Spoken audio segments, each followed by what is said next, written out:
हरे कृष्णा।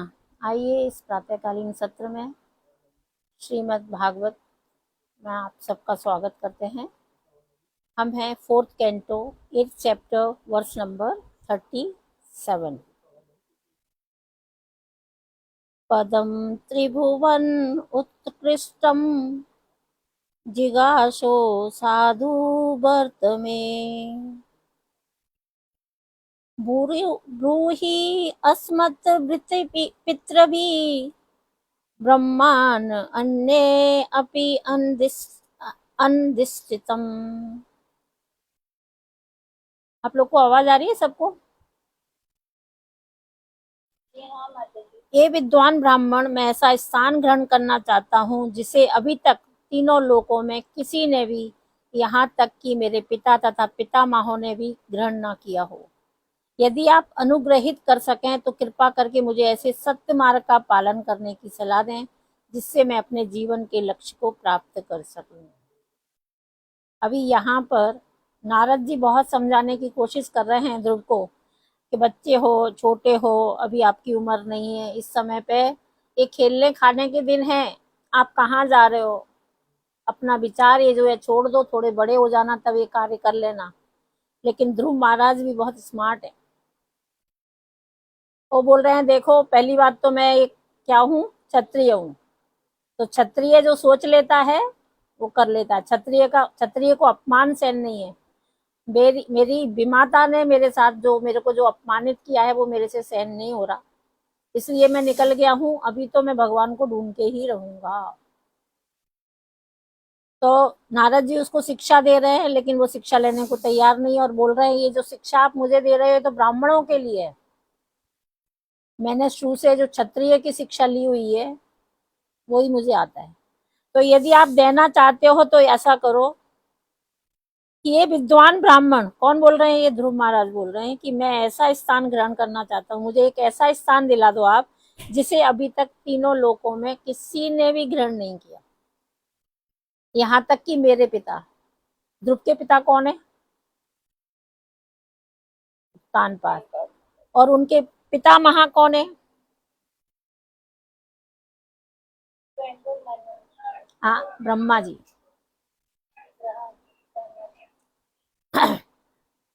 यदि आप अनुग्रहित कर सकें, यदि आप सच में मेरे लिए यदि कुछ करना चाहते हैं तो क्या कीजिए, कृपया मुझे सत्य मार्ग का पालन करने की सलाह दें। इस संसार में सत्य का मार्ग क्या है? हम सब कर्मी लोगों के लिए, भौतिक संसार में रहने वालों के लिए सत्य का मार्ग क्या है? खाओ पियो ऐश करो। सही है कि नहीं? इच्छाएं हमारी पूर्ण करो, हमारे परिवार को अच्छे से रखो, हमको अच्छे से रखो, जो हमें चाहिए वो दो। लेकिन यहाँ पर ध्रुव महाराज के लिए कौन सा मार्ग है? ध्रुव महाराज बोले सत्य मार्ग। सत्य मार्ग यही है कि भगवान कौन है और मैं कौन हूँ ये जान लो, और ये जन्म मृत्यु जरा व्याधि के बंधन से छुटकारा प्राप्त कर लो। जिससे और उससे क्या होगा, यदि मैं सत्य के मार्ग पर चलूंगा तो अपने जीवन के लक्ष्य को प्राप्त कर सकूंगा। क्या है हमारे जीवन का लक्ष्य? कौन बताएगा?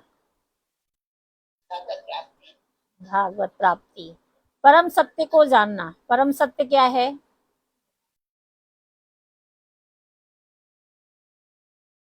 ये जानना कि भगवान कौन है, ये जानना कि मैं जन्म मृत्यु जरा व्याधि के बंधन से कैसे छुटकारा पाऊं, ये जानना कि मेरे जीवन का उद्देश्य क्या है, कैसे मैं अपनी इस भौतिक संसार में आकर कैसे यहाँ से जन्म मृत्यु जरा व्याधि के झंझटों से निवृत्त हो सकूं।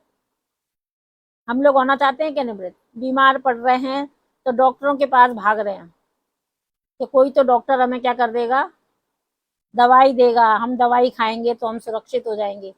जितनी सांसें लिखी हैं वो तो लेनी ही पड़ेंगी, चाहे दवाई खा के लेना चाहे बिना दवाई खा लेना। और जिस दिन आ गई ना उस दिन कोई दवाई काम नहीं करेगी। यदि दवाई काम करती तो ये डॉक्टर्स लोग किसी को भी मरने ना देते। मरने देते क्या? दवाई क्या करती है, हमको नशा देती है, हमारे शरीर को सुप्त अवस्था में डाल देती है ताकि हमें दर्द की अनुभूति नहीं होती। यही करती है दवाई। लेकिन हम पागल लोग किसके पास भाग रहे हैं? जो हमारा ओरिजिनल डॉक्टर है उसके पास ना जाते हुए हम भौतिक संसार में डॉक्टरों के पास भाग रहे हैं। आप नहीं जाना चाहते तो आपको जबरदस्ती ले जाया जाएगा। परिवार वाले चिंतित होते हैं, आपकी तबीयत खराब है, चलो डॉक्टर के पास, चलो डॉक्टर के पास, दवाई खाओ, दवाई खाओ। और कोई भी दवाई खा लो आप, उसके साइड इफेक्ट तो होने वाले हैं।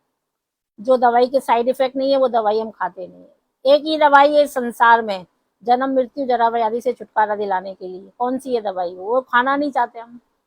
हरे कृष्ण कृष्ण कृष्ण हरे हरे, हरे राम राम राम हरे हरे। इस दवाई को खाने के कोई साइड इफेक्ट नहीं है। इस दवाई को खाने से आप सुप्त अवस्था में नहीं जाओगे, जागृत हो जाओगे। लेकिन हमको ये दवाई अच्छी नहीं लग रही। हमें तो दवाई खा के नशे में धच्च पड़े रहना है। बोलते हैं ना बहुत नींद नहीं आती डॉक्टर साहब, नींद की गोली दे दो। हम ऐसे सरफरे हैं, डॉक्टर ने बोला आपको नींद आती? हमने कहा आती। बोला नींद की दवाई? मैंने कहा नहीं चाहिए। बोला इसकी दवाई? बोला नहीं चाहिए। तो डॉक्टर भी सोच रहा है फिर आई क्यों है। तो डॉक्टर बोलने लगा कि देखो अभी ये ऐसी अवस्था में है, बाद में ऐसी अवस्था में जाएंगे। इस संसार में जो सबसे बड़ी औषधि है वो है हरे कृष्णा महामंत्र। तो जारे देखो तारे कहो कृष्ण उपदेश। आप में से कितने लोग इस पुरुषोत्तम मास में ये बोल लेना चाहते हैं कि हम लोगों को ऐसी औषधि पिलाएंगे जो औषधि खाने के बाद में वो अमर हो जाएगा, कोई साइड इफेक्ट नहीं होगा? बताइए कौन कौन ले रहा है ये प्रतिज्ञा पुरुषोत्तम मास में? पुरुषोत्तम मास के 3-4 दिन निकले हैं, उसमें प्रतिज्ञा ले लीजिए कि हम अभी ये औषधि देने निकलते हैं, और ये औषधि पिलाओगे तो भगवान आपसे प्रसन्न हो जाएंगे और हम बीमारी से छुटकारा प्राप्त कर लेंगे। तो ध्रुव महाराज वही बता रहे हैं, वही चाह रहे हैं कि हमको ऐसा मार्ग दिखा दो, सत्य मार्ग दिखा दो। ये संसार के जो झूठे मार्ग है ना वो हमें नहीं चाहिए। तो जब ध्रुव महाराज ने नारद मुनि से ब्राह्मण उपदेश ग्रहण करना अस्वीकार कर दिया तो स्वभावतः अगला प्रश्न यही उठता है कि कैसा उपदेश चाह रहे थे। अब जब, क्योंकि नारद मुनि कौन थे? ब्राह्मण थे, और ध्रुव महाराज क्षत्रिय थे। तो उसने बोला ये ब्राह्मण का उपदेश मेरे दाएं नहीं आता, मुझे समझ में नहीं आ रहा, मेरी समझ के बाहर जा रहा है। आप मुझे कोई ऐसा उपदेश दो जो मेरे हिसाब से हो, मेरे समझ में आए। तो अगला प्रश्न क्या था? यहाँ तक कि नारद के पूछने के पूर्व ही ध्रुव ने अपनी हार्दिक इच्छा प्रकट कर दी। नारद जी पूछते उसके पहले ही ध्रुव महाराज ने बता दिया। क्या बता दिया?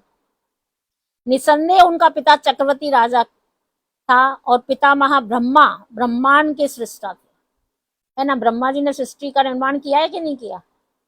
और उसका पिता कौन था? चक्रवर्ती राजा था। इतनी सारी संसार को नचा रहे हैं। बोला फिर भी बढ़कर श्रेष्ठ राज प्राप्त करने की आकांक्षा व्यक्त की। बोला ये ना मुझे मेरे पिताजी का और ना मेरे पितामह का, इससे भी ऊपर का मुझे कुछ बात चाहिए, दे सकते हो क्या? नारद जी पूछते कि बेटा क्या चाहिए बोल, उसके पहले ही उन्होंने अपनी इच्छा बता दी। उन्होंने स्पष्ट कहा था कि ऐसा राज्य चाहते हैं जिसका प्रतियोगी तीनों लोक में ना हो, और उन्होंने बता दिया कि हमें ऐसे राज्य की आशा है जिसका प्रतियोगी तीनों लोकों में नहीं है। तीनों लोकों में है ही नहीं, ऐसा राज्य चाहिए हमको, दे सकते हो क्या? हम तो तीनों लोक में जो राज जाने दो, जो हमको मिल जाएगा, बोलेंगे बाजू वाला घर हमको खरीदवा दो, ये जो नीचे गाड़ी खड़ी है वो दे दो, उसमें ही खुश हो जाएंगे। 50 लाख की गाड़ी दे देना, खुश हो जाएंगे, है ना। लेकिन ध्रुव कितने शाणे हैं। इस ब्रह्मांड के सबसे महान पुरुष ब्रह्मा है और ध्रुव महाराज ने इनसे भी श्रेष्ठ पद प्राप्त करना चाहा। अब श्रेष्ठ पद क्यों उन्होंने ब्रह्मा से भी ऊंचा स्थान मांगा? हम सभी को पता है कि चारों युग की समाप्ति होती है जब उसको 1000 से मल्टीप्लाई करते हैं। इतने युगों के बाद में भी ब्रह्मा जी की मृत्यु होती है। तो उनको पता लग गया कि ब्रह्मा जी की भी मृत्यु होती है, मुझे तो ऐसा जगह चाहिए जहां पे ये मृत्यु मृत्यु है ही नहीं। अब बताओ सियाणे हैं कि नहीं ध्रुव महाराज?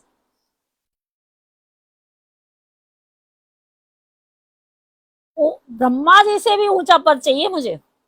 वे नारद की उपस्थिति का लाभ उठाना चाह रहे थे, क्योंकि उन्हें पता था कि यदि कृष्ण के सबसे बड़े भक्त नारद मुनि उन्हें आशीर्वाद दे दें, अथवा प्रदर्शन कर दें तो तीनों लोक में से किसी भी व्यक्ति के उच्चतर पद प्राप्त कर सकते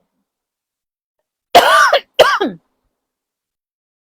बोला नारद जी जो हैं वो भगवान के बहुत अच्छे भक्त हैं, और नारद जी यदि वरदान दे देंगे तो दुनिया में किसी की कोई भी हस्ती मुझे रोक नहीं सकती। इस प्रकार वे उस पद को प्राप्त करने में नारद जी की सहायता चाह रहे थे। वे ब्रह्मा से भी बड़ा पद प्राप्त करना चाह रहे थे। यह व्यवहार असंभव बात थी, किंतु श्री भगवान को प्रसन्न करके असंभव को भी संभव बनाया जा सकता है।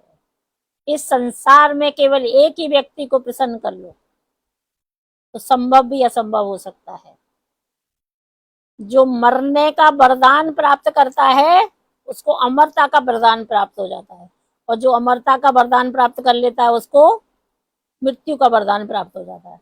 हिरण्यकश्यपु ने क्या प्राप्त कर लिया था? कहीं नहीं मरूंगा, 12 महीने में भी नहीं मरूंगा, इसीलिए पुरुषोत्तम महीना भी आ गया। लेकिन भगवान बड़े श्याणे हैं। तो भगवान को प्रसन्न करना है, किसी देवी देवता को भी प्रसन्न करने से हमको यदि वर मिल भी गए तो भी वो क्या हो जाएंगे, आज नहीं तो कल झूठे हो जाएंगे। यहाँ पर जो एक विशेष बात कही गई है वह है कि ध्रुव महाराज उच्च पद ग्रहण करना चाह रहे थे, किंतु छल छंद से नहीं। हम लोग तो बोलते हैं एने केने च प्रकार, बस मिलना चाहिए। एक गाड़ी खड़ी है नीचे में, इसको कितना मस्का मार दूं, इसको चाय पिला दूं, ठंडा पिला दूं, इसकी बीवी बच्चों की सार संभाल अच्छे से कर लूं, खुश हो जाएगा तो दे देगा।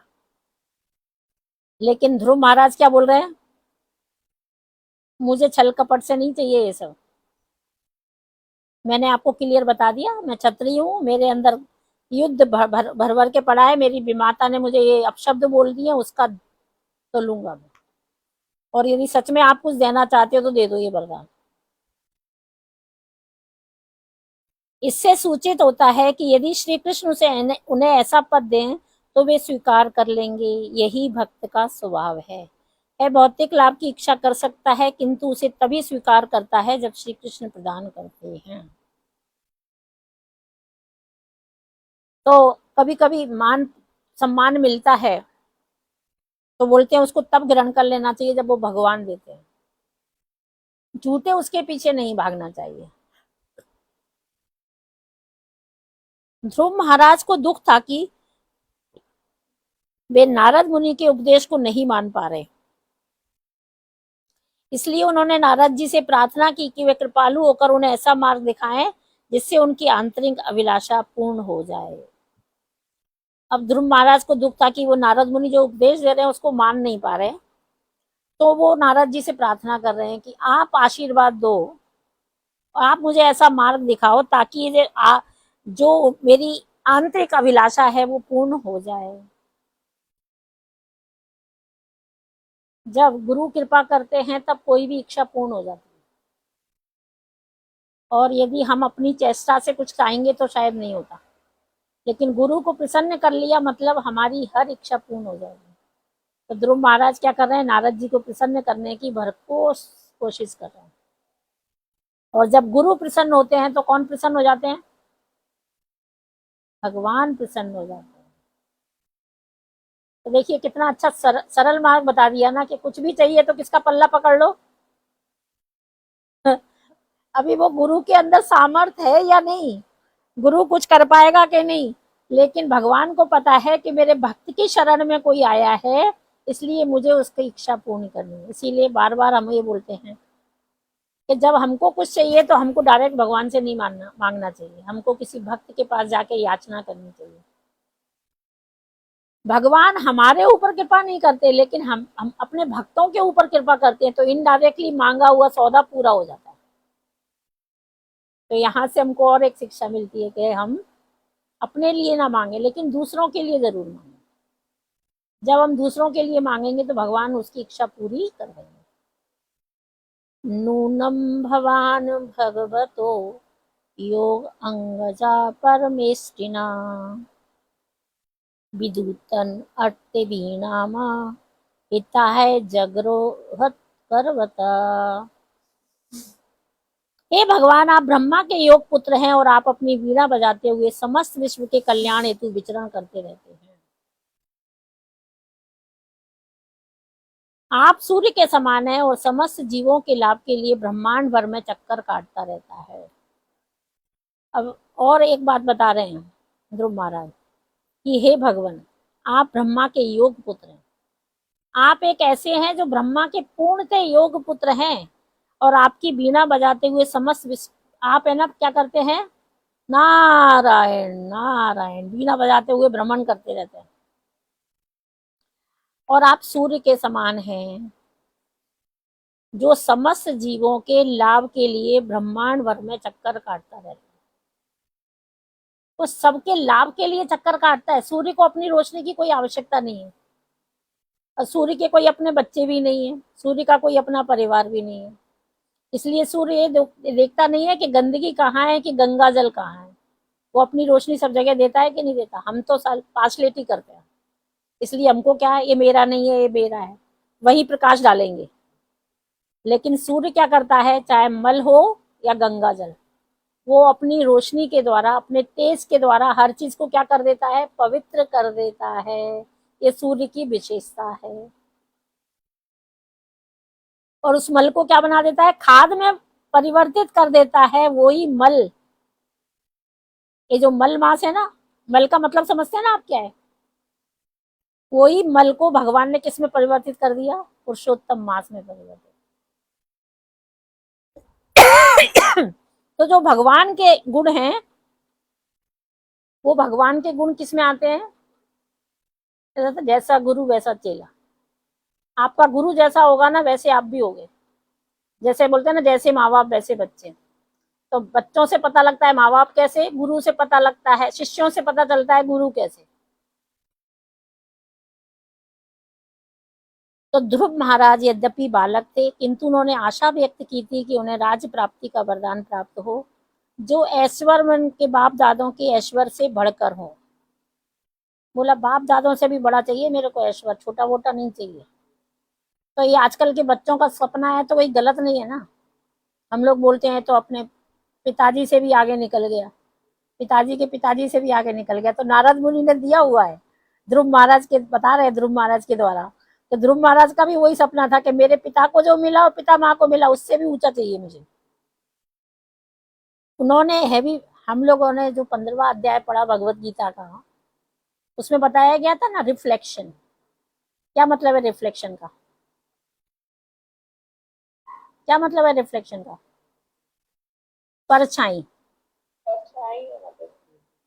परछाई मतलब क्या, इस भौतिक संसार में दुख ही दुख है और उस आध्यात्मिक संसार में सुख ही सुख है। इसलिए उस पेड़ से उसकी तुलना की गई जिसकी शाखाएं कहाँ हैं, नीचे हैं और जड़ें ऊपर है, ऊर्ध्व मूल। तो उन्होंने यह भी प्रसन्नता व्यक्त की थी कि नारद जैसे महापुरुष से उनकी भेंट हुई है, जिनका कार्य सूर्य के समान घूम घूम कर विश्व को प्रकाशित करना है। और सूरज, नारद जी का काम ही है। आपको बताई थी एक स्टोरी, याद है कि नहीं पता नहीं। एक संत व्यक्ति था, अच्छा था। तो वो नारद जी हमेशा प्राय उनके पास जाते थे तो अच्छी अच्छी शिक्षा ग्रहण करते थे। तो साधु को दुख हुआ, बोला मेरा एक भाई है गलत गलत कामों में पड़ा रहता है। तो नारद जी को बोला यार बहुत समझाने की कोशिश करता हूँ, मेरा भाई मानता नहीं, जरा चले जाओ उसके पास, थोड़ा उसको भी समझाया। आपकी शुद्धता से शायद हो सकता है वो मेरी बात सुन, आपकी बात सुन ले। तो नारद जी वहां गए, नारद जी ने बोला हरे कृष्णा नारायण नारायण। वो बोलता है मेरे पास टाइम नहीं है, चले जाओ आप। तो उसने बोला, नारद जी ने बोला सुन तो लो थोड़ी सी बात। बोला मैंने बोला ना मेरे पास समय नहीं है। नारद जी वापस आ गए कि भैया वो भाई का तो तेरा दिमाग इतना अच्छा है ना कि वो तो कुछ सुनना ही नहीं चाहता। तो वो भाई बोला बोला यार कैसे समझाऊं इसको, बड़ा दुख होता है मुझे। फिर नारद जी दूसरी बार आए तो दूसरी बार भेजा, दूसरी बार में उसने एक बार बोल दिया था नारायण नारायण। फिर उसकी हो गई मृत्यु। जब ऊपर ले जा गया वो, तो उसको पूछा क्या कार्य अच्छा किया है, बोला कोई कार्य अच्छा नहीं किया, नारद जी गए थे तो इसने बस एक बार अपने मुख से नारायण बोल दिया। उतना सा नारायण बोला हुआ उस शब्द ने उसका उद्धार कर दिया कि चलो अपने जीवन में एक बार तो इसने नाम लिया। इसलिए आप लोगों से भी निवेदन है, कोई आपकी बात नहीं सुनता, कोई महामंत्र का जप नहीं करता, घर वाले बाहर वाले अड़ोसी पड़ोसी दोस्त, तो बुरा मत माना करो। जब भी देखोगे उसको क्या बोला करो, हरे कृष्ण। एक बार तो शर्म के मारे हरे कृष्णा बोली देगा, और एक बार उसके मुख से शर्म के मारे हरे कृष्णा निकल गया तो उसका उद्धार हो ही गया। उठोगे तब बोलो बेटा हरे कृष्णा, सोगे तब बोलो बेटा हरे कृष्णा।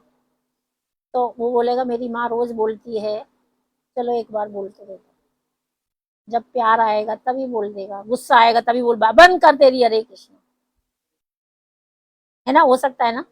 तो चाहे वो गुस्सा में बोलेगा चाहे प्यार में बोलेगा, लेकिन बोलेगा हरे कृष्णा तो उद्धार तो होने ही वाला है। तो नारद जी क्या कर रहे हैं, सूर्य के समान घूम घूम कर सबको प्रकाश दे रहे हैं। नारद मुनि सारे ब्रह्मांड की यात्रा एकमात्र इस उद्देश्य से करते रहते हैं कि प्रत्येक जीव को वे भगवान का भक्त बनाकर बनना सिखाकर उसका कल्याण कर सके। नारद जी जो कार्य कर रहे हैं वही शील प्रभुपाद ने किया। शील प्रभुपाद कभी नहीं बोलते कि आप धन दो। आप जाना मंदिरों में, कोई आपको जबरदस्ती नहीं कर सकता कि आपको धन देना ही पड़ेगा। कर सकता है जबरदस्ती, बोलेगा, वो डोनेशन लगते हैं अलग अलग जगह पर, लेकिन आपको जबरदस्ती कोई नहीं करेगा। लेकिन एक चीज की जरूर जबरदस्ती करेगा, आप जब भी जाओगे तो बोलेगा माला ले लो, महामंत्र जपो, इतना तो जरूर बोलेगा। तो कई लोग कंटाल जाते हैं, बोला जब भी इनके पास आओ माला पकड़ा देते हैं, हरे कृष्णा बोलो। अब वो हरे कृष्णा बोलने से किसका उद्धार होने वाला है। कई लोग शिकायत करते हैं, बोला आपने ये जो बाहर बिठाल रखे ना इनको हटाओ यहाँ से। बोला क्यों, बोला माला पकड़ा देते, एक तो माला इतनी बड़ी और खड़े रहते हैं सामने, बोलो बोलो बोलो बोलो बोलो। जू में प्राय ऐसा होता है। हमारे पीरा रोड मंदिर में भी हमने पहले शुरू कर दिया था, तो लोगों को सच में किसी को तो बहुत अच्छा लगता है, वो बोलता है चलो भगवान का नाम ले ले, कोई बोलता है यार आते हैं 5 मिनट के लिए शांति से बैठने नहीं देते लोग, ऑब्जेक्शन करते हैं वो लोग कि हम आते हैं 5 मिनट मंदिर में शांति के लिए और ये पकड़ा देते हैं माला, माला करते बैठो तो 10 मिनट चला जाता है, खाली फोकट दिमाग खराब करते हैं, बंद करो ये सब। और किसी मैनेजमेंट के पास ये बात चली जाए तो मैनेजमेंट को तो मौका चाहिए, भैया मत बोला करो, बंद करो ये सब माला वाला करवाना। मंदिर नहीं आएंगे लोग, उनको डर हो जाता है कि मंदिर नहीं आएंगे तो वो लोग बोलते हैं माला के लिए मत बोलो। लेकिन समझदार जो मैनेजमेंट होता है, जिसको पता है कि प्रचार ही सार है, वो बोलता है ये तो करना पड़ेगा भाई, यहाँ मंदिर में आते हो तो आपको नहीं करना तो मत किया करो, मना कर दिया करो, करना है तो कर लिया करो। तो नारद मुनि सारे ब्रह्मांड की यात्रा मात्रा उस उद्देश्य से करते हैं कि प्रत्येक जीव को भगवान का भक्त बनना सिखाकर उसका कल्याण कर सकें। इस प्रकार ध्रुव महाराज को पूरा विश्वास हो गया कि नारद मुनि उसकी अपनी इच्छा की पूर्ति कर सकते हैं, भले ही है उनका इच्छा अपूर्व थी। अब ध्रुव महाराज को ये विश्वास हो गया कि नारद जी सबका भला करना चाहते तो मेरा भी कर ही देंगे, तो उन्होंने अपनी पहले ही एक शिक्षा प्रकट कर दी। यहाँ पर सूर्य का उदाहरण अत्यंत महत्वपूर्ण है। सूर्य इतना दयालु है कि बिना किसी भेदभाव के वे सर्वत्र प्रकाश बांटता है। ध्रुव महाराज ने नारद मुनि से प्रार्थना की थी कि उन पर कृपालु हो। उन्होंने इशारा किया कि समस्त बद्ध जीवों का कल्याण करने के लिए नारद जी सारे ब्रह्मांड में विचरते हैं। उन्होंने प्रार्थना की कि नारद मुनि उनकी विशेष इच्छा पूरी करने का वरदान देकर अनुग्रह करें। ध्रुव महाराज अपनी इच्छा की पूर्ति के लिए कृत्य संकल्प थे, और इसी के लिए तो उन्होंने घर तथा महल त्यागा था। उम्र 5 साल, लेकिन कर्म अच्छे थे ना उनके, इसलिए उनको 5 साल की अवस्था में ही भगवान की भक्ति प्राप्त। और उन्होंने दृढ़ संकल्प कर लिया कि ये मेरी जो इच्छा की पूर्ति कौन कर सकते हैं, नारद जी कर सकते। हरे कृष्णा कृष्णा कृष्णा हरे हरे, हरे राम राम राम हरे हरे।